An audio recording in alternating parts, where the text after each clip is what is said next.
Hello everyone and welcome back to Cooking Historically. As always, I am your host Marie, and this week we are continuing our summer at home party themed recipes.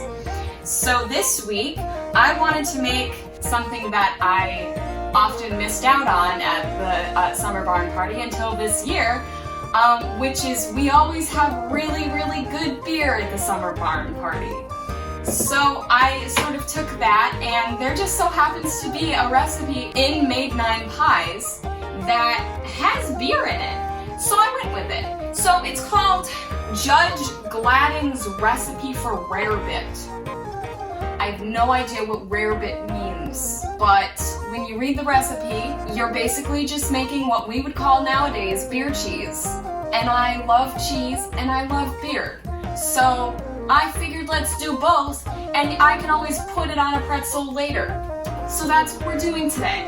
I'm using a Blue Moon for my beer today, and I am using pepper jack cheese. The recipe is sort of vague about what kind of cheese and what kind of beer you're supposed to use. So I'm just going to be using these two things that I had in my house. And you are also going to need some sort of mustard. I am using mustard that I made myself, a special honey mustard concoction that I like. And you are also going to need butter. And that's it. This is a very easy beer cheese recipe. So let's get started.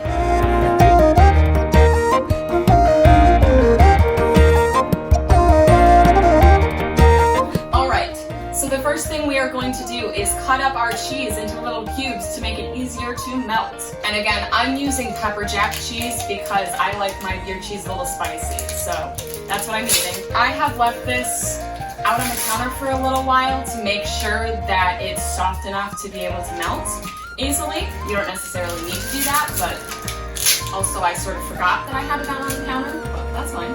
And once I've got my cheese out on my board, like I said, I'm just gonna cut it into little cubes. So I now have a pound of cheese cubed up, and that's what the recipe calls for. So after that, I am going to put in what the recipe refers to as a walnut-sized piece of butter into my pot. So I guess we're just gonna eyeball it. And we're just gonna sort of let that melt a little bit, and then we are gonna go ahead and put our cubes of cheese in the pot. All right, so my butter's ready to go in my pot, so I'm just gonna put my cheese in my pot. Once you've got your cheese in your pot, you're gonna wanna make sure that you stir it continuously while it's melting. So we're just gonna wait until it melts down, and then we're gonna add the rest of the ingredients. My cheese is now a big gooey mess, and I don't have any leftover big chunks of solid cheese. So the next thing I'm going to do is open up my beer. I'm gonna turn down my heat. Then I'm going to add my beer. The recipe calls for 3 tablespoons of beer, but I might feel a little adventurous and add a little bit more, depending on what it tastes like. I ended up adding about a half a bottle of my beer, so I'm, of course, since I'm cooking with it, I have to taste it.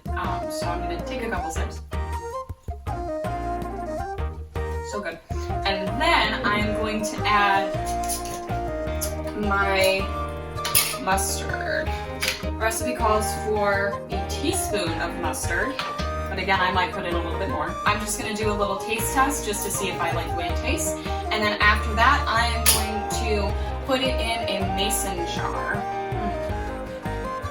So good.